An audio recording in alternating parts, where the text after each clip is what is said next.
everyone back to episode number 8 of Super Smoke Bros. Tonight's guest on episode 8, we're so proud to have her here, is a wife of a third generation butcher in the Pacific Northwest of the United States, has accumulated almost 79,000 followers on Instagram, has her own line of salts, and is affiliated with many major barbecue brands such as Royal Oak. Fresh off her team's open fire grilling expedition at the Big Smoke in Little Kalama, I hope I said that right. I probably didn't. She is known for her stories as a butcher's wife, along with paving the way for all female barbecuers.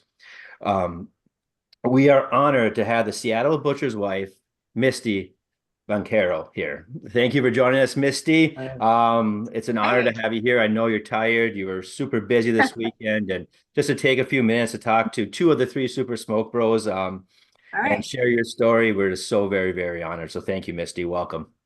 Sure. Yeah, Thanks for having me. I'm excited to be here. Thanks, guys. Awesome. yeah, welcome. Thank you so much.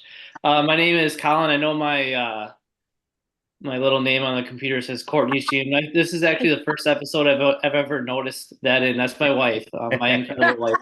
Name is Love Courtney, it. but I'm Colin. So yeah, I'll just fire off the first question we have for you here then. Um, Okay. so uh, we kind of talked a little bit about some stuff that you had going on, but we want to get a little bit more into our journey. We've talked about our journey into smoking on previous episodes and other guests and stuff. So, who are some of the people that helped you along the way, and kind of what led you into the beginning of barbecuing and grilling food? That's such a hard question because I think when I got started, my intention was to get my husband's, page up and to start telling his story, which poor guy, I've kind of left him in the dark.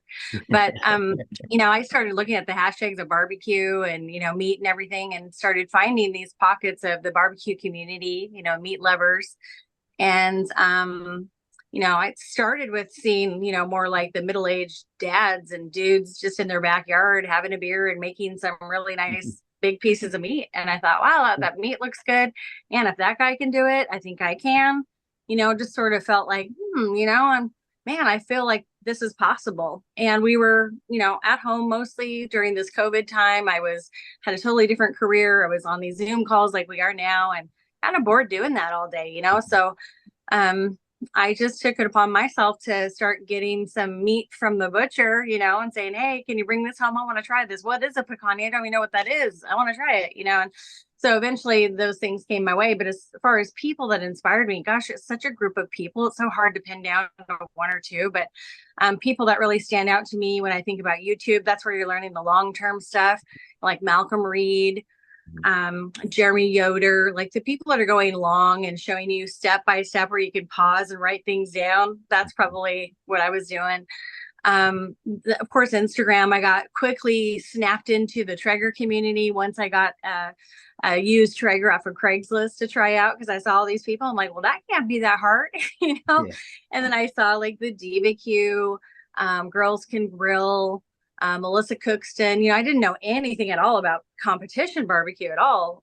But so it's just like one thing led to another, and I'm opening up these books of backyard barbecue to competition barbecue. I've only competed once, and that was in Memphis in May. I'm a certified judge, so I do that.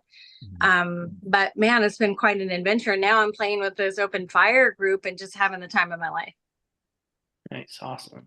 That's awesome. It's kind of like, it's fun to hear because it's kind of like my journey started with COVID and a pellet smoker. And now Yeah. I'm getting out of control, but it's fun though, So that's awesome to hear that kind of the same path, and especially Yeah. inspiring those people to keep on doing what they're doing in their backyards.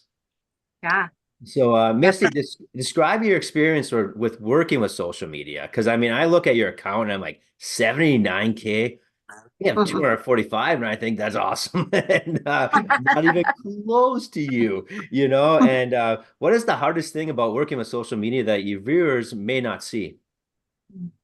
Oh, the hardest thing that they may not see is the extra work that goes behind Mhm. just everything you do. Because in order to stay relevant, you have to be consistent. And right now I'm really falling off here and there because I'm enjoying all these, actual in-person moments. So I once was and started off very consistently posting. We had all the time in the world to do that, right? So the one thing is staying consistent. Even if you don't have the perfect lighting, even if you don't have to have the perfect cook, consistently posting and sharing your story gets the people to look. And if they're looking and they like what they see, they're more likely to join your party, right?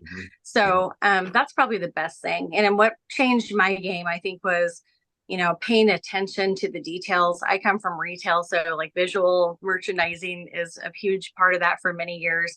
So I feel like that's part of when I'm looking at a plate or I'm looking at the presentation, or I'm thinking about zooming in, I'm thinking about those bite shots. I've just, I've got those things in my mind about what could make somebody excited about this, and that's such a big part of it, because you could be really excited about your hamburger, but if it's starting to fall apart and you try to videotape it and it's getting dark, it just looks like doo-doo. So you know what? You gotta invest a little in that. The parts that they don't see is all of the thought going into, first, the idea, the recipe creation. You can copy somebody's recipe, but most people really kind of want to make theirs their own. So you're going out, you're thinking, oh, I kind of have this idea and I want to do a Pacific Northwest burger, but I don't love seafood. How do I make this work? And you go and you research other people's ideas and you can combine the things that work for you. Then you get home, then you test it. And sometimes it works, sometimes it doesn't. You finally get a good recipe that may be 2 days later. And then every single time you do that, you're shopping, you're driving, spending gas, you come back, you're cleaning up your grill so no one sees the mess you've made. You're putting it on the smoker, you're cleaning up all your workspace that you got a hot mess on. And then afterwards, you're doing all the dishes. And then afterwards, you're also editing all the video, and you're really thinking about, how do I tell this story on a voiceover? It is so much work just to do one reel. And I love it. But I got to tell you, like, as much as I love cooking, the part I don't love as much anymore is all that editing. So I am interviewing some folks to help me with that. And I think like having some local intern is the ideal situation, someone who can benefit from my knowledge, and then someone who can assist me to help get a really good product out on time. So, those are the things that they don't see. And they don't see the extra effort that you're making, if you're doing it right, making really good connections with the people. So instead of just saying, "Oh, it looks good, nice cook," really getting to know some of these people you're supporting and doing it in a meaningful way. I'm 79K. It is a lot. I'm thankful for any person that signed up to Seattle Butcher's Wife. Don't get me wrong. There's a lot of folks that started just when I did that have hundreds of thousands of followers. And what I value more than the number and then those followers is the real people that are engaging with me. They're actually talking to me. They're sending me messages. They appreciate what I do, or they have questions I can help them with. That's why I'm here. I want to help people get excited about getting to the backyard. I don't want to be the person that's putting out the exact same recipe you've already seen 3 times because it looks cool. I want to get you excited and say, you know what, that butcher's wife, she can do it. So can I, in the same way that I did. That's awesome. Yeah. Awesome. Nice. Awesome answer. Wow. Yeah. All right. So you kind of mentioned some people before, but who are some other pit masters or barbecue experts that you follow? What about them draws you to follow them? And just kind of, just list off some people. Yeah, this is so hard because I want to leave some friends out. But I'll probably just talk about the here and now. That I'm inspired by a lot of people. I'm inspired by small accounts where someone's hungry and they're trying so hard, and every single day, like I said, they're putting out their best effort, because I know what that's like. And I see them and they're, trying hard to, and I can see them in other people's comments, and they're hustling and they're really trying to get out there. I am inspired by that hustle. I have a strong work ethic. I like to see other people doing the same thing, as long as they're passionate about it and not faking the funk, So as far as people that inspire me right now that I think other people should go follow, just, for a change and something new. I think Al Fragoni, he's not only my friend, but he's also somebody I think who's really changed the plane here of the barbecue scene. And he's not doing anything new. If you really think about it, it's really going back in time to open fire cooking. And being from Argentina, but then moving to Texas and doing this for as long as he has in a short amount of time, he's had a nice little imprint on, especially the social media barbecue community. I love the passion he has. He's got a lot of the same core characteristics. Like, we love to be around the fire with our family. Like, that is just something we have in common. Just as much as we all like to, make ribs and briskets and feel really proud of them when we first open them and cut into them. It's so exciting. We just have the same passion for like just a night of cooking together and feeding the family or feeding the group. It's just part of, building family. And I love that. I recently, because I am a part of Royal Oak, got to spend time with Malcolm Reed and Heath Riles. Those dudes, I love people that are just real. They're just, they say what they mean and they mean what they say. I love those country accents. I've really enjoyed spending a little time with Jess Pryles when I got to go to Texas at this event, and she's just down to earth and fun too, sassy. I'm inspired by women that are consistently posting and sharing their barbecue experience, I think, in a good professional way. I love that. I see quite a variation, so I try to consider myself like, okay, whatever I'm going to show, I would hope that other women want to do the same thing.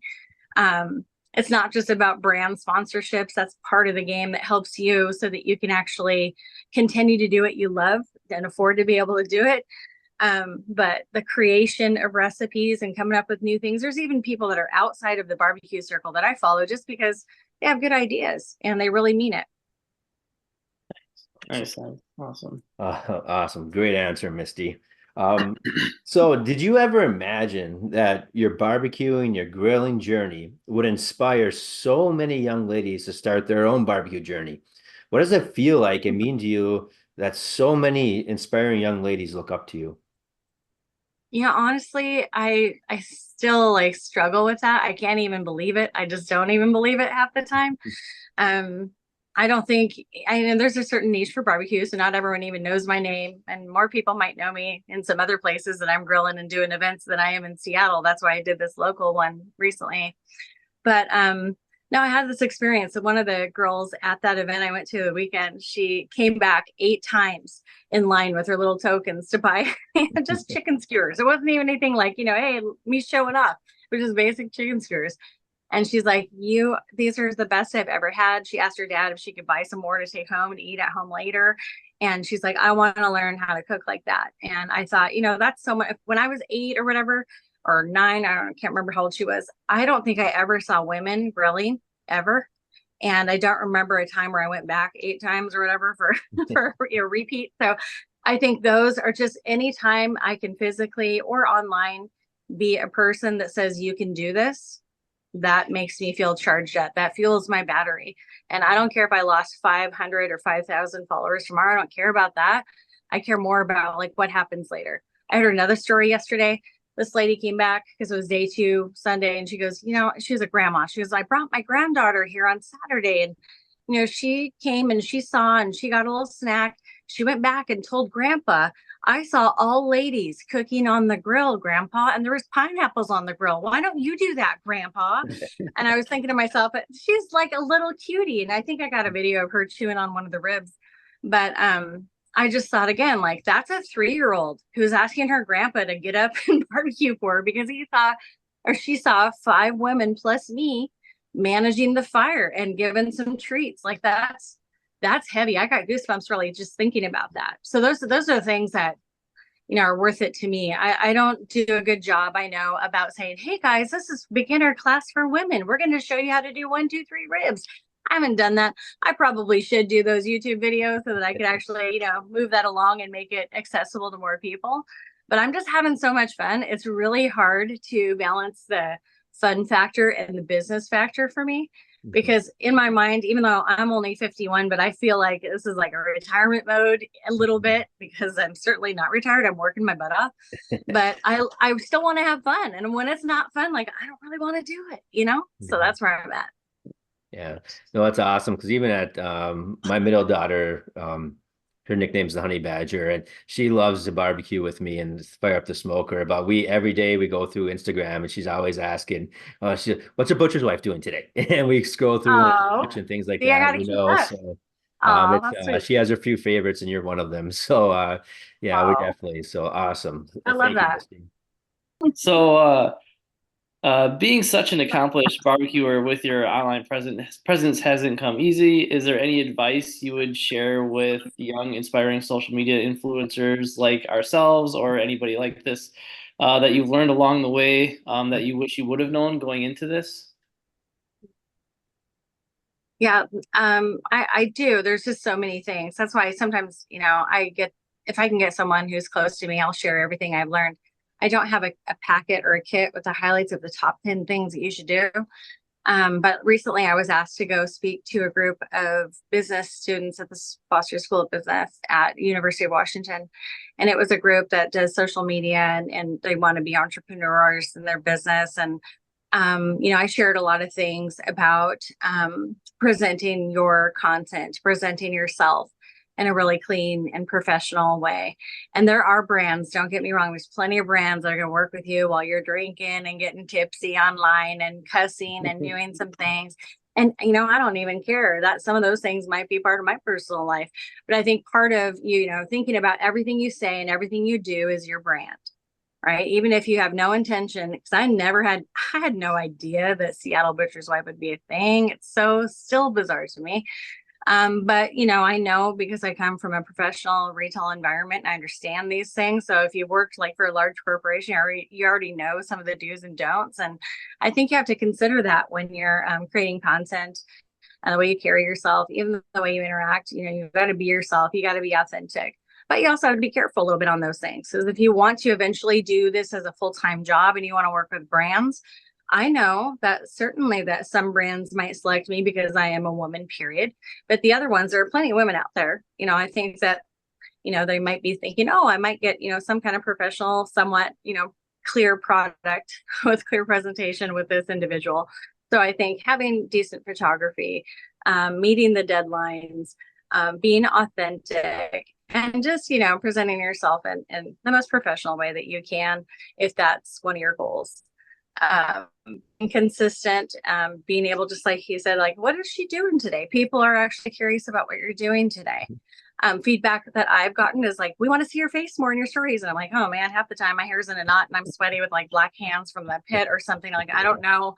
And they're like, it doesn't matter. I'm like, okay, well, maybe that would be the difference between 79 or 200,000 followers, maybe.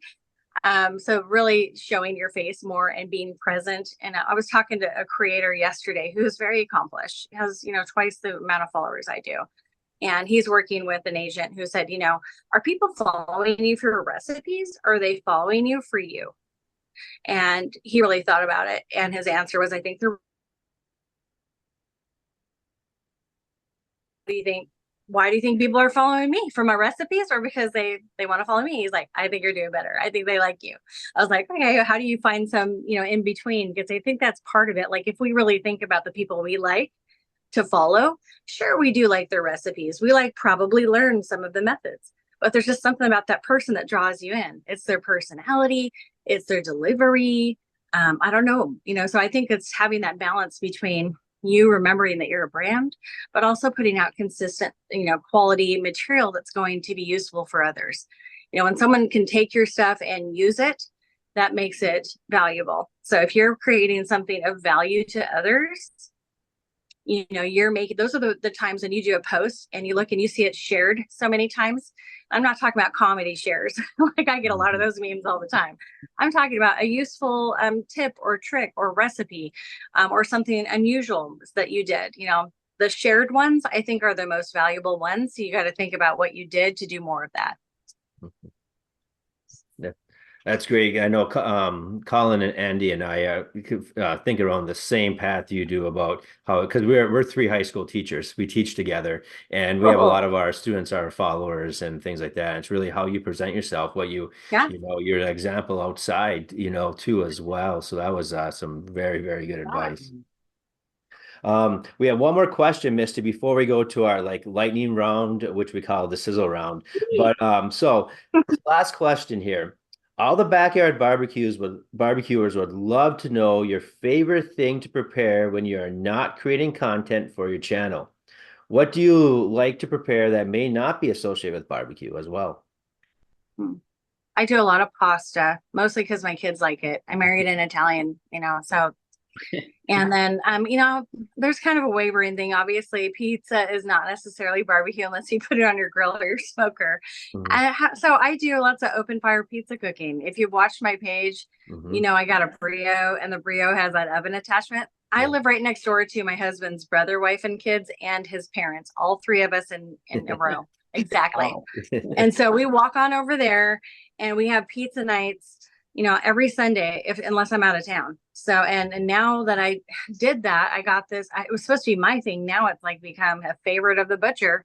So this guy is like trying to master the perfect dough. I'm like, man, and once you start talking about hydration, I'm done. Like, I just want to put it on the pizza and get it done. I want to, chill out now. And I love it because it's like that thing actually, is on a fire pit. So when the day is done, and when we're done eating all this amazing pizza, they just, chill out by the fire, smoke cigars, have a whiskey sip with their dad. Yeah. It's really kind of relaxing. So I do a lot of pasta because my kids love it and they love Alfredo sauce. So anything I can do with a white sauce, that's their jam. And because their dad makes a really good red sauce. Oh, awesome. I'm pretty good too, but can't convince the kids. No.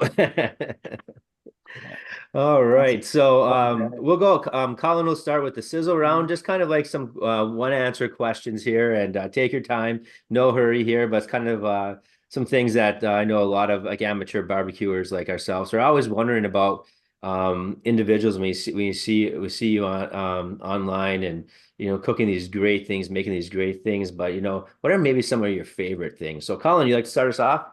All right, yeah, ready? All right. Ready? Sizzle round. All right. Favorite cut of meat to barbecue? Yeah, it's hard. I'm just gonna say brisket because it may not be like the best bite of everything I've ever made, but it's my most challenging.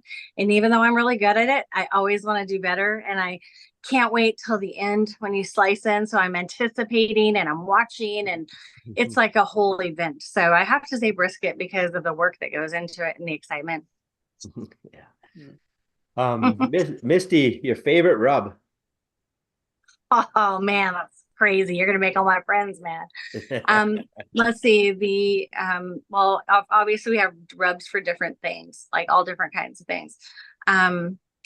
So if I'm going to get actually all-purpose kind of maybe for my steak, like on those tomahawks, I used my friend's rub. It is Canyon Crest from Chili's and Smoke. And it doesn't have a lot of the garbage or any, weird stuff. And if I have a nice quality steak, I usually just like, salt and pepper, maybe a little garlic. But if I'm doing a steak and I want it to crust up and I want a nice, neutral, tasty flavor, I do like the Canyon Crest. I recently used Heath Ryle's garlic jalapeno. Freaking love that. I was like, man, I could probably put this on just about anything. Man, and it's hard. The pork rubs are there's a million of them that I really like. So that's a really tough one. I hate to answer it because there's too many out there. Yeah, I agree. Yeah, fair enough. All right, favorite side to prepare? Oh, to prepare, I like to eat. No. To prepare, I need something really easy and fast because I've already spent all night long with the meats, and I'm going to make other people do the sides for me usually if I'm hanging out. So I think like coleslaw, I do a very simple, tasty coleslaw that's just right. When you kind of like know your measurements, it's just tangy, not too much mayo, just right. I like to do that because it's so fast and in a short amount of time, everybody's happy. But if it's up to my kids, they're going to ask me for that smoked mac and cheese. So now your favorite side to eat? To eat. I like to eat something that I don't eat as much. Like I don't really make those vanilla puddings or whatever, the banana puddings that you go to the barbecue spots. I don't really do that. I'm not offended by it, but I don't really do that. And I think I do a pretty good, pit beans when you got like the barbecue Texas beans. I think it's good. But whenever I taste other people's, I always like, if I go to a barbecue restaurant, I'm always going to try their beans just to see what they do. Sometimes I'm really excited and sometimes definitely disappointed. But that's my favorite thing to order as far as eating. Gosh, I like all the sides. Yeah. All right. Favorite smoker / grill? Why are you guys putting me in this predicament? That was a goal. That was a goal. I'm teasing. So for a smoker, like lately, I've been this guy right back here, the Yoder YS640S. I love that guy. I mean, it's a tank and it's on a competition cart with big wheels. And so I can truck it around anywhere if I needed to. It's been really heavy duty compared to other smokers that I have had. Temperature's been nice. They have the fireboard built in so you can just see whenever it spiked or whenever you had a problem or something happened and, I left it on accident or, the pellets are gone. I'm like, oops. And then you can see it from anywhere. So I do love that even without all these, probes and stuff. As far as just grills, just to have fun, I'm partnered with Brio. So I have been I always had this Brio since like last year, the little portable guy. But now that I have the bigger one and now with all of its capabilities, I'm really playing with it. And tomorrow I'm going to play with it big time. We're going to have fun. I'm actually Matt Ramsey of Cooker of Deliciousness. I don't know if you follow him. He's in town, so we're going to go to the Pike Place Market together tomorrow. We're going to get some goodies and we're going to fill up the Brio and try out the new plancha attachment that goes to it. Awesome. So, endless opportunities. If I can talk him into it, we'll do pizza probably, but I don't know. He might not want to stick around that long. So what is your preferred smoking temperature? For most, I'm kind of sitting at 250 usually. Yeah, I used to be a 225er. Now maybe I'm impatient, but I go to 250 and I'm almost never disappointed. And it's like, well, I don't know if I really needed to be all that time, all those years of sitting at 225. I'm not sure. So I'm rarely disappointed that it's been too hot for anything, even brisket, and I could also just be my grill is different, as far as, maintaining temperature and humidity in there. I don't have an offset smoker at home. I've used them at many events, but I don't have one at home. So that makes it so much easier for me. I use the charcoal pellets on the Yoder. Yep. So it still gives a great flavor. It's awesome. Yep. All right. Preferred wood to smoke with? Post oak, probably from Texas, if I can get it shipped here. That's my favorite. So sometimes, cutting edge firewood, they have these fancy boxes. They're amazing. I brought one to my event yesterday. But they have all of the splits in them. They have a little starter package and they have the little, the fire starter guys, the little, where are those guys? The little, anyway, it's a package. And I was like, this is the perfect package. Like if you go to your Airbnb and it has a smoker and you want it shipped there so you can just have everything to go. Perfect. For everyday heavy duty smoking, I don't know. You'd have to have some money probably to stock up on that wood. When I was in Kalama, I also had a ton of Butlers. I think it was wood. Yeah, it was really good too. And that was actually hickory. It was nice and dry. Just really did a good job. All right. Our next one here, two more to go. Let's see. Your favorite streaming or stations or music you listen to while you're on the pit. I don't listen to stations. I listen to my playlist, and my kids are pretty upset because this playlist is got a lot of songs from 2010 or something awesome. On it. My playlist personally is so eclectic that if you even just listen to my stories, I try not to do some of the hardcore stuff, but it's such a variety. I like old school. I like country. I like some classic rock. I even like some international music. I really like to mix it up. I just have to try to make sure I'm looking for the E for explicit and not show those ones. Yep. Yeah. I have the turtle box now, though. I don't know if you saw that, but I did see it on on your Instagram. So, I can't use it because it's Bluetooth when I'm playing around on my phone because it'll just start playing your video music on the turtle box. But if somebody connects to it and we're having a fire by the Brio, that's just the perfect night. Awesome. All right. And then last question of our sizzle round. And some might say this is the most important question. Favorite beverage to hold while smoking or barbecuing? I can't give away all my secrets here. How about a good old water? I'm a really good girl that drinks water. I like a good, in the summertime, I'd like something refreshing. So margarita is nice. Most times of the year, I'm just like the rest of the family, just having whiskey neat, to be honest. Sipping it by the fire, getting the warm belly, that warm feeling. Oh yeah, nothing like the warm belly. But if somebody makes me just like a vodka and lemonade, I'll sign up for that too. It just depends on, the mood. They're Italian, so we also drink wine. We make wine. There's a lot of different directions I go. A cold beer at the ballpark. It's just some things go with me. That's how I roll. Yeah. That's awesome. Great answer. Great answer. Um, so to end our interview, Misty, your fans would love to know what you have been coming or what you have coming up and what new products are you cooking up for your channel, the Seattle's Butcher's Wife. Man, I should have thought about this before. So, let's see what's next. I'm trying some things. I normally don't cater. I know the work that goes into it. Like I already know. I'm not trying to be a full-time caterer. I don't really want a restaurant or anything like that either. I already know. But I thought I would dabble into some VIP moments where someone needs some assistance from a barbecue expert or her friends too, and make it work. So I do have a catering coming up for towards the end of 4th of July after that. And then I have a whole hog roast that I'm going to do for a family out on Whidbey Island.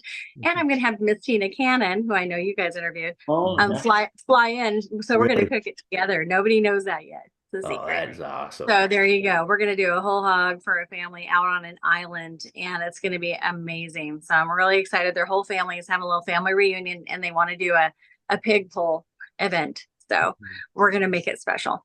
And then after that, I've got some Ace Hardware classes that I will do, which I'm excited about. I'm really looking for opportunities to get out more in my community here.